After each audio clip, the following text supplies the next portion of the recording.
हमारे से पहले सरकारें हैं, सरकारों ने हमें इस तरफ धकेला है। 2009 से मैंने यूरिया बंद कर रखा है।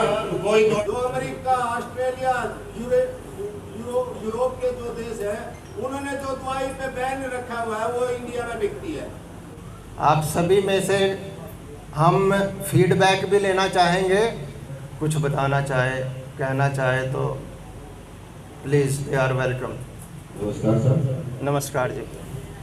सर ऐसा है, जो ये कार्यक्रम चला हुआ है इसका जिम्मेवार कौन है, मैं ये पूछना चाह रहा हूँ।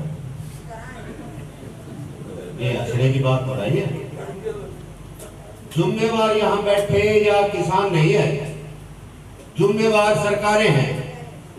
1960 में हरित क्रांति आई थी सर, उससे पहले हम देसी खाना, देसी पकाना, सारा हमारा देसी जुगाड़ था। 1960 में सरकारों ने क्या किया, हमारे किसानों को बहकाना शुरू कर दिया कि भाई यूरिया डालो, आपकी फसल बहुत बढ़िया होगी। जब हमारे किसान डरते थे तो एडीओ साहब पीछे से हमारे किसानों के खेतों में पीछे से यूरिया डाल के आए, और दवाइयां हमारे किसानों को नहीं पता थी सर कि ये दवाई कहां से आती है, कैसे पैदा होती है।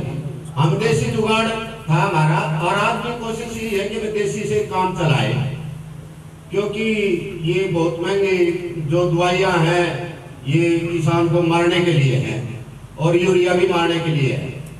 तो अब सरकारों ने क्या देखा, हमारे जो बर्फ होना बंद हो गई। 1980 से पहले हमारे तालाबों में भी बर्फ जम जाती थी, जो हमारे बुजुर्ग बताते हैं, हमने भी देखा हुआ है, तब छोटे थे। तो 1970 और 80 में भी बर्फ जम जाती थी। अब जलवायु पे खतरा हो गया तो सरकारें जागरूक होना शुरू होगी, लेकिन अभी तक कोई भी सरकार है अभी तक पूर्ण रूप से तैयार नहीं है कि भैया हम यूरिया को खत्म कर दें, पेस्टिसाइड जो हमारी ये दवाई है उनको खत्म कर दें, सिर्फ समझाने में लगे हुए हैं। तो मेरा कहने का मतलब ये है, जिम्मेवार हम तो हैं ही हैं, हमारे से पहले सरकारें हैं, सरकारों ने हमें इस तरफ धकेला है। ना अब बाज दिखाई दे रहे, ना हमारे गोबर दिखाई दे रहे, ना हमें चील दिखाई दे रही। मोर का एक गांव में देख लो 2-4 मोर दिखाई देंगे, चिड़िया है वो खत्म होगी। ये किसान ने नहीं शुरू किया, ये सरकारों ने अपने लोभ लालच के ऊपर शुरुआत कर रखी है सर। और यहाँ तक तब हम पहुंच रहे हैं, ये मीटिंगें करना शुरू करने, यहाँ जो ये मीटिंगें सुनने में आ रही है, देखने में आ रही है, ये सरकारों ने कर रखा है। और हम तो ये चाह रहे हैं कि भाई वही देसी खाना हो। मैं 2009 से यूरिया बंद कर रखा है सर, मैं गांव रदाना से सरपंच हूँ। 2009 से मैंने यूरिया बंद कर रखा है, कोई दवाई नहीं डालता। हमारे डीएफओ साहब बैठे हैं, और डीएफओ साहब ने भी पता है कि मैंने जो पंचायती जमीन है, जो पंचायती जमीन है सर, उस पर भी मैंने बाग लगवाए हैं, उस पर भी मैंने बाग लगवाए हैं। डीएफओ साहब है, डीएफओ साहब कर लो, डॉक्टर साहब बैठे हैं, इनके सहयोग से मैंने 3 साल वो खेत खाली रखे कि भाई आपकी दफा बाग लगेंगे। 3 साल में वो पास हुए सरकार से, और तब जा करके वो बाग लगे। हम नहीं चाहते कि कोई भी ये नहीं चाहता कि लोभ लालच में इंसान को खतरा हो, और इंसान को खतरा हो रहा है, और ये सिर्फ लोभ लालच में हो रहा है। लेकिन लोभ लालच आया कहाँ से? सरकार से शुरुआत हुई। अब जो ये बोल रहे हैं ना, हम यूरिया बंद कर सकते, ना सरकार बंद कर सकती, और ना दवाई बंद कर सकते हम, ना सरकार बंद कर सकती, क्योंकि वो बड़े घराने हैं सर, धनाढ्य घराने हैं। अगर हम किसी भी दवाई पर अगर सरकार ऑब्जेक्शन उठा लेगी तो हमारा ये भारत इतना बड़ा देश है, वर्ल्ड का सबके में इसी में खत्म हुआ है। जो अमेरिका, ऑस्ट्रेलिया, यूरोप के जो देश है, उन्होंने जो दवाई पे बैन रखा हुआ है वो इंडिया में बिकती है। वहाँ बैन है और यहाँ इंडिया में बिकती है, क्योंकि ये बिग बाजार है सर। तो हम चाहते हैं कि सरकार भी थोड़ा जागरूक हो, उन दवाइयों पे भी बैन लगे, और थोड़ा ये मतलब वहाँ सरकार जागरूक होगी तो किसान अपने आप जागरूक होगा। लेवल पे आने का वो ये है कि आप चीजों को समझिए।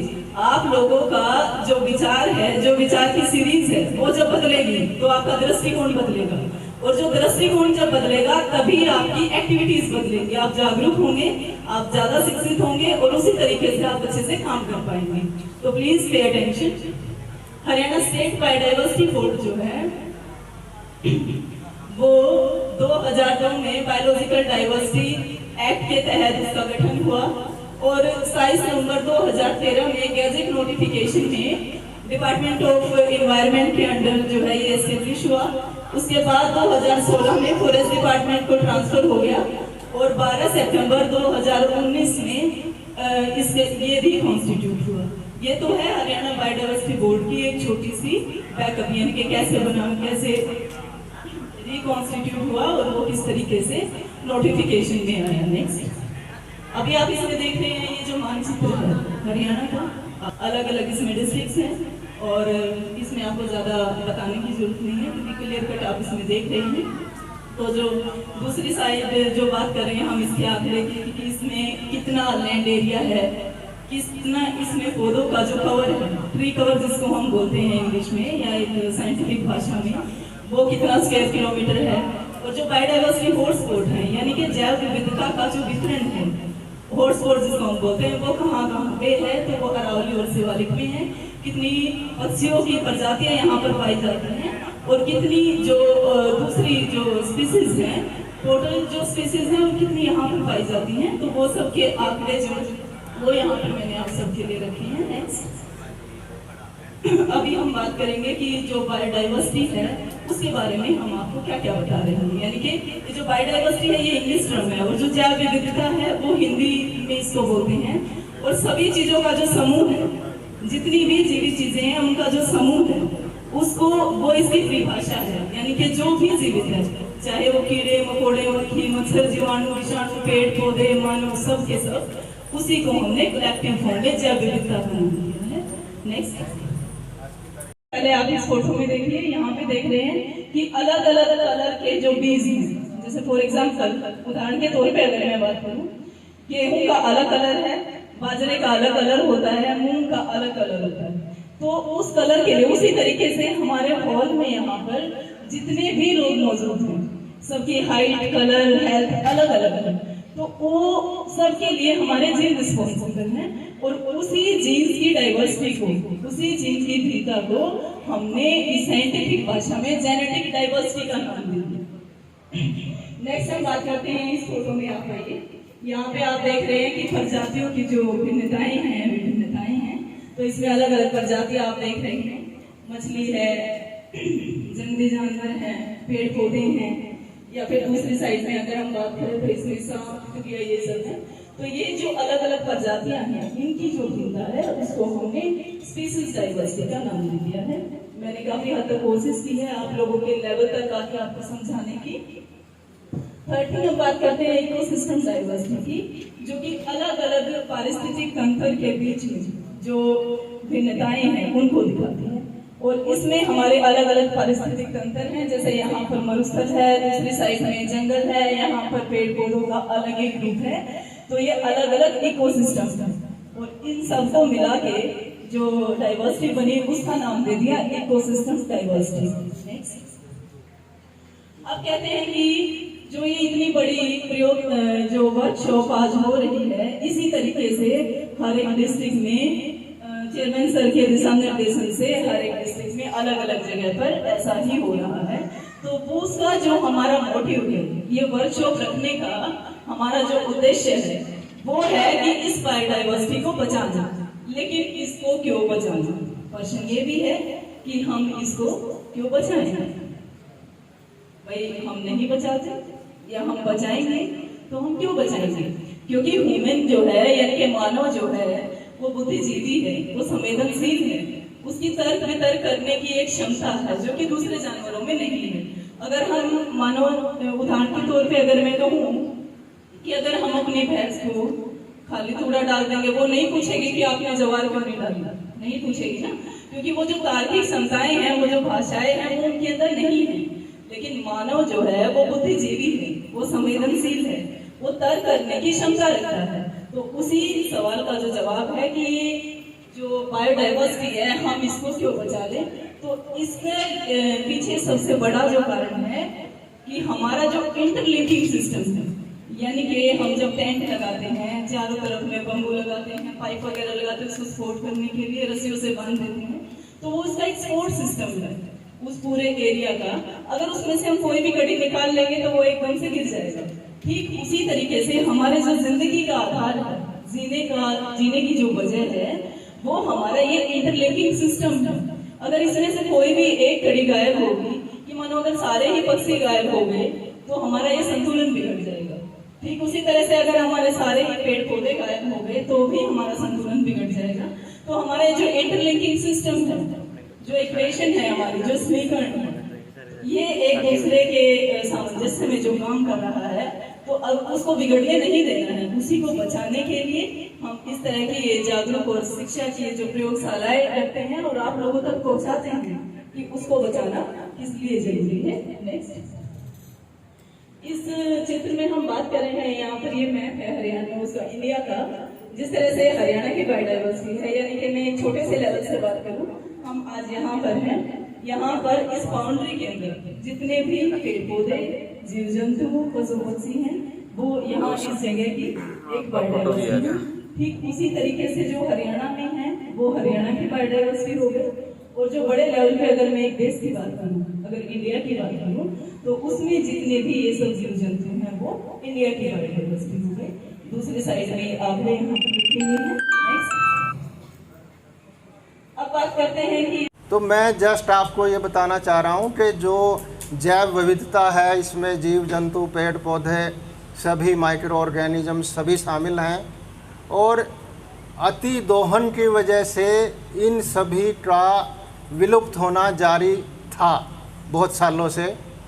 तो आज से लगभग 30 साल पहले इस समस्या पे डिस्कशन करने के लिए, इस विषय पे सोच विचार करने के लिए ब्राज़ील के एक शहर रियो डे जनेरियो उसका नाम है, वहाँ पे 1992 में एक पृथ्वी शिखर सम्मेलन हुआ था। और उस सम्मेलन में भारत सहित 194 देशों ने भाग लिया था, और एक संधि हुई थी वहाँ पे, जिसको कन्वेंशन ऑन बायोलॉजिकल डाइवर्सिटी बोलते हैं। उस संधि का मेन उद्देश्य ये था कि पूरे विश्व में जो जैव विविधता कम हो रही है, उसका संरक्षण किया जाए, उसका सतत उपयोग किया जाए, और उसके सतत उपयोग के दौरान यदि कोई आय होती है तो उस आय का न्याय संगत बंटवारा किया जाए। तो वो जो उद्देश्य थे, उन उद्देश्य को लेके इंडियन पार्लियामेंट ने 2002 में जैव विविधता अधिनियम बनाया, और उस अधिनियम को लागू करने के लिए 3 स्तर पे संस्था बनाई गई। राज्य स्तर पे जो है, जैसे हरियाणा राज्य जैव विविधता बोर्ड है, ये बना हर राज्य में और हर यूनियन टेरिटरी में है ये। नेशनल स्तर पे एक ही अथॉरिटी है जिसे हम नेशनल बायोडाइवर्सिटी अथॉरिटी बोलते हैं, उसका हेडक्वार्टर चेन्नई में है। उसके बाद जो हमारा सबसे इम्पोर्टेंट कड़ी है इसमें जो आप लोग हो, जिला परिषद स्तर पे, ब्लॉक समिति स्तर पे, पंचायत, ग्राम पंचायत लेवल पे, म्यूनिसिपल कमेटी लेवल पे, म्यूनिसिपल कॉरपोरेशन लेवल पे जैव विविधता प्रबंधन समितियां बनाई गई। तो ये सारी समितियां आप सभी को मालूम होगा 2019 जनवरी और मार्च में बनी है। यदि मैं पूरे हरियाणा की बात करूं तो हरियाणा में जैव विविधता बोर्ड द्वारा टोटल 6435 ऐसी समितियां बनाई हुई हैं। अगर मैं जींद ज़िले की बात करूं तो जींद में सभी ब्लॉक्स के सभी ग्राम पंचायत को मिला के 300 के लगभग ये जैव विविधता समितियां बनी हुई है, जिसमें से अलेवा और जींद ब्लॉक के आज आप 42 जैव विविधता समितियों के पदाधिकारी यहाँ पे मौजूद हैं। तो मैं पुनः आपका स्वागत भी करता हूँ। और वैसे तो हमने जितनी मुख्य बातें थी जो बतानी थी वो बता दी हैं, और इन्हीं बातों को और थोड़ा अच्छे ढंग से समझाने के लिए जो हमारा नेशनल बायोडायवर्सिटी अथॉरिटी है उसने 3 मूवी बनाई हुई हैं जो अभी हमने पॉज की हुई हैं। ये टोटल 14-15 मिनट की हैं, ये भी हम आपको दिखाना चाहेंगे। इसमें बेसिकली ये क्या बताना चाह रहे हैं इस मूवी में कि जो एक्ट है ये क्यों बना, उस एक्ट के तहत आपकी बीएमसी क्यों बनी, इस बीएमसी के क्या रोल्स हैं, क्या रिस्पॉन्सिबिलिटीज़ हैं।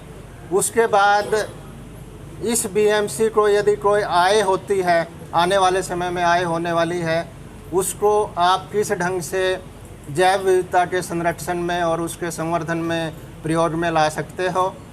तीसरी जो वीडियो है उसमें जो अभी मैडम ने बताया था कि हमने हर एक गांव में जाके जो जैव विविधता है, चाहे वो एग्रीकल्चर से संबंधित हो, चाहे वो हॉर्टिकल्चर से संबंधित हो, चाहे जीव जंतुओं से संबंधित हो, चाहे पेड़ पौधों से संबंधित हो, फिशरी से संबंधित हो, मैं इनसे डॉक्टर साहब से भी रिक्वेस्ट करूंगा कि ये भी अपने विभाग के बारे में कुछ स्कीम यदि है तो आज यहाँ पे इतने हमारे बीएमसी के सदस्य आए हुए हैं उनको बताएंगे।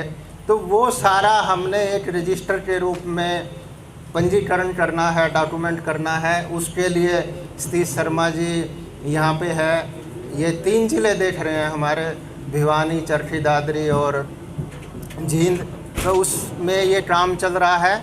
तो मेरा आप सभी से अनुरोध है कि और आधे से पौना घंटा सिर्फ आप और लेंगे हम आपका, आप यहाँ पे बैठें। और एक बात और मैं आपको कहना चाह रहा हूँ, पिछले साल हमने जुलाई अगस्त के महीने में पौधारोपण सीजन है, डीएफओ साहब यहाँ पे हैं, वन विभाग बहुत लार्ज स्केल पे पौधारोपण करता है। पिछले साल जो पंचवटी लगाई थी हमने काफ़ी गाँव में, आप लोगों ने भी खुद अपने हाथों से गांव में वन विभाग के साथ मिलके पंचवटी का पौधारोपण किया होगा। इसी तरह से वन विभाग का इस साल भी जुलाई के महीने में पौधारोपण का कार्यक्रम शुरू होना है। उसमें इस साल जो गांव के जोहड़ हैं उन जोहड़ों पे बड़े साइज़ के पौधे लगने हैं, उनकी प्रोटेक्शन के लिए कुछ ट्री गार्ड भी बनने हैं। तो मैं आप सभी से अनुरोध करना चाहूँगा कि आप पिछले साल की तरह, पिछले साल रक्षाबंधन के समय में भी हमने आप माताओं बहनों के साथ मिलके कुछ गांव में प्लांटेशन की थी, तो उसमें मैं आपसे चाहूँगा कि आप अपना सहयोग जो है वो ज़्यादा से ज़्यादा दें। तो इन्हीं शब्दों के साथ मैं आप सभी का पुनः धन्यवाद करता हूँ। आप प्लीज़ कुछ बताना चाह रहे थे जी? हाँ जी, सरपंच साहब। जी जी अपने तालाब गुजर लागे जी, कम से कम भी रहा हेलो, कम से कम भी बड़ पीपड़ा जी, कम से कम भी 100 पेटे लगवाना चाहूँ। अभी तालाब खुदने की तैयारी पे है, नरेगा का टैक्स खुदन लग गया। डीएफओ साहब इसके बारे में वैसे ज़्यादा विस्तार से बता सकते हैं। अलेवा गांव में वैसे 200 साल पुराने में बड़ पीपड़ा पेटे कम से कम भी 100 पेटे जी तालाब बना है, और भी हम लगवाना चाहते हैं। जो ये सरपंच साहब अलेवा से कह रहे थे, तो चाहिए 100 पौधे लगाएं, चाहे 200 पौधे लगाएं। प्रोटेक्शन देखो, जोड़ के ऊपर जो भी पौधारोपण होएगा वो गांव का ही कोई आदमी कर सकता है। सरकार या हमारा स्टाफ इसके लिए संभव ही नहीं है कि उसकी सुरक्षा कर सके। लगाना तो पौधा बहुत आसान है, लेकिन उसकी बाद की देख रेख बहुत ज़रूरी है। हाँ, बाद की कोई देख रेख करने को तैयार है तो चाहे किसी जोड़ पर 1000 भी पौधे हों उसके लिए तैयार हों। हम फ्री ऑफ कॉस्ट पौधे देंगे जितने भी जिसको चाहिए। इसके हाँ।